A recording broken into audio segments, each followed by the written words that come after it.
Salut, c'est Alex, et si tu regardes cette vidéo, eh bien tu ne seras vraiment pas déçu. Je vais te parler de ces incroyables écouteurs intra-auriculaires de la marque Earphone, le modèle AirPro 4. Et ces écouteurs, ils ont comme fonctionnalité la réduction de bruit active, le mode transparence et bien plus encore. Et en plus, ils ne sont qu'au prix de 80 €. Et clairement, je pense que ces écouteurs, ils vont faire de l'ombre aux Apple AirPods Pro de seconde génération qui sont nettement bien plus chers. Et je te mets en description de cette vidéo le lien vers le site officiel de la marque. Et comme d'hab, avant de commencer, je compte sur toi pour mettre un pouce en l'air et à t'abonner à la chaîne. Allez, c'est parti!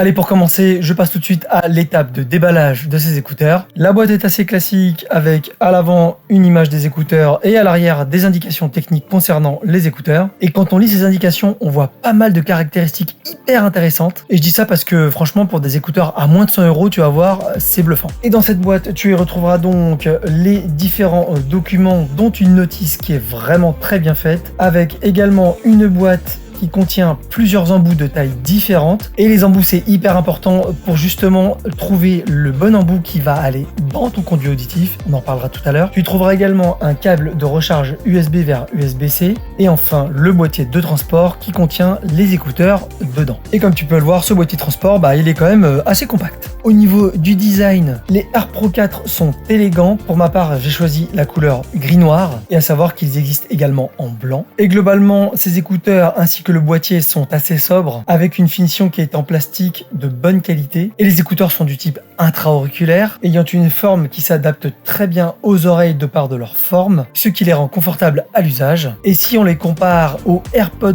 Pro 2, eh bien je dirais qu'au niveau du confort, ils sont carrément meilleurs. Car effectivement, les AirPro 4 ont une forme du conduit audio ainsi que des embouts qui est rond, alors que sur les AirPods Pro 2, eh bien la forme est ovale. Et avec cette forme ronde, les AirPro 4 sont justement plus faciles à insérer dans le conduit auditif, ce qui permet d'avoir une très bonne étanchéité des bruits extérieurs et également un très bon confort d'utilisation et une qualité audio qui sera améliorée. Bref, techniquement, les Earphone AirPro 4 sont équipés d'une puce Qualcomm QCC 3091 permettant d'avoir une qualité audio optimale grâce à la prise en charge de l'audio lossless aptX et également des codecs LDAC, LE Audio et LC3. À savoir que c'est également la première fois que je vois des écouteurs à moins de 100 € qui permettent la compatibilité avec l'Auracast, permettant ainsi une connexion des écouteurs sur des appareils ayant cette fonctionnalité et qui partagent de l'audio via ce canal. Et ça, c'est un exemple parmi tant d'autres qui devrait arriver prochainement sur le marché. Ils intègrent également le Bluetooth en version 5.4, permettant la connexion multipoint, l'utilisation du Google Fast Pair pour l'appairage rapide, fonctionnalité disponible uniquement sous Android,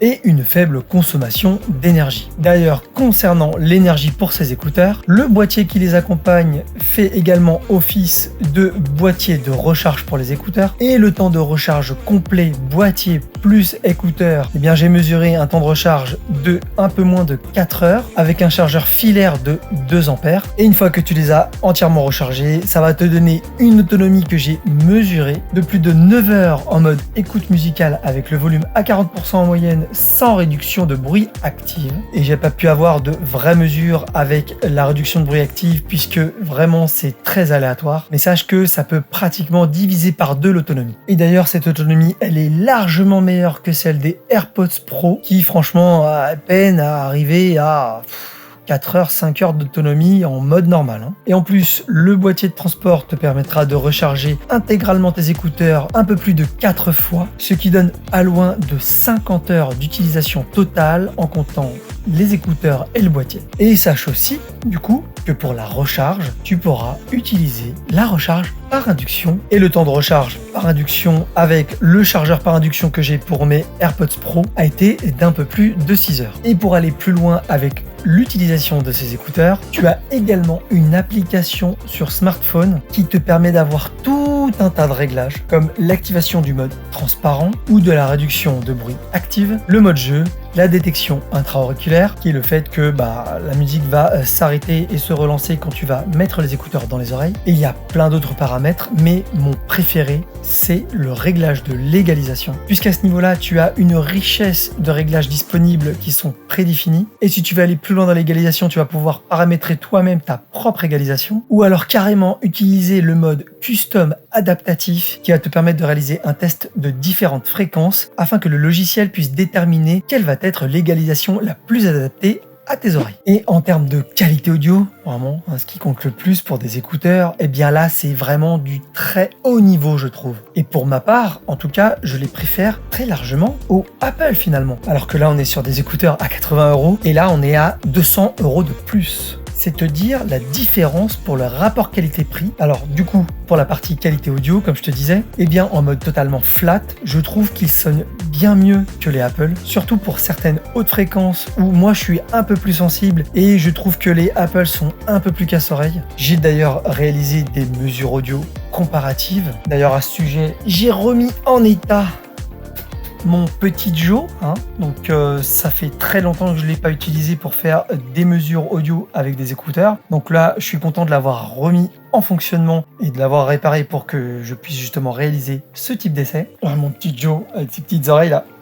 Je vais te mettre là mon gars. Et au niveau des mesures que j'ai réalisées, on voit que par rapport au Apple, les Earphone ont une courbe qui est quand même très équilibrée. D'ailleurs, comme je t'ai dit, je les trouve meilleurs dans le haut du spectre et on le voit justement au niveau des courbes. Entre 7 et 8 kHz, on voit justement une atténuation de ces fréquences qui font qu'ils sont quand même moins casse-oreilles, je trouve. Et on voit aussi sur le bas du spectre que les AirPro 4 ont une belle courbe avec un grave qui est très bien soutenu. Alors bien évidemment, tout cela peut se régler avec les égaliseurs, on est d'accord là-dessus, mais déjà de base, les earphones sont finalement plus équilibrés. Et pour ce qui est des différents modes de réduction de bruit active et de transparence, les earphones sont équipés de 6 micros qui vont permettre de capter tout l'environnement autour de toi. Et j'ai également fait des mesures justement pour comparer un peu les différents modes qui sont disponibles. Alors pour ce qui est du mode transparence entre le mode défaut et le mode naturel, on voit bien qu'il y a une différence et qu'en mode défaut, eh bien, il y a plus de bruit qui passe. Donc ça peut être très pratique si justement tu ne veux pas être coupé du monde extérieur et que tu veux pouvoir entendre une personne qui parle à quelques mètres de toi. Et si à l'inverse, tu ne veux strictement écouter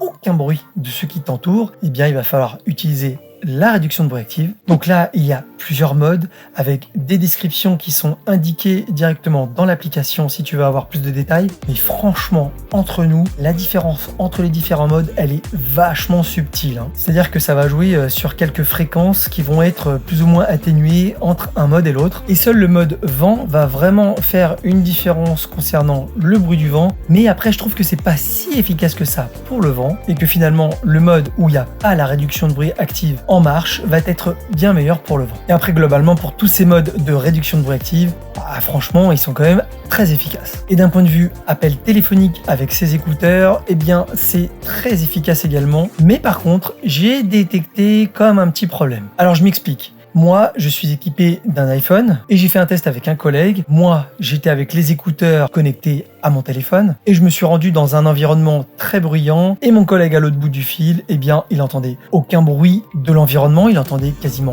que ma voix. Donc là, au niveau fonctionnement pour l'annulation des bruits environnants, ça a été hyper efficace. Mais à l'inverse, lui, il a un smartphone sous Android et quand moi je lui ai passé les écouteurs et qu'il les a associés avec son téléphone et que je lui ai téléphoné par la suite, eh bien moi, j'entendais les bruits de son environnement dans lequel il était et c'est comme si justement l'annulation des bruits environnants ne fonctionnait pas avec un smartphone Android. Alors j'ai pas testé avec d'autres smartphones, peut-être que c'est un cas particulier, mais si ce n'est pas le cas, cela signifierait que lorsque tu utilises les écouteurs avec un iPhone, eh bien tu auras toutes les fonctionnalités qui vont être opérationnelles et quand tu vas les utiliser avec un Android, eh bien tu auras justement cette fonctionnalité là de réduction des bruits environnants dans les appels téléphoniques qui ne fonctionnera pas. À voir avec ton avis dans les commentaires si tu as ce problème là également. Et ça se trouve, on a carrément loupé un réglage dans l'application, enfin bref. J'espère que c'est un cas isolé. Voilà, en tout cas, je n'ai qu'une seule chose à dire pour finir avec ces Earphone AirPro 4, et bien tout simplement que ce modèle est clairement avec un rapport qualité-prix qui, je trouve, est imbattable à ce jour. Pour 80 balles, avoir ce genre d'écouteur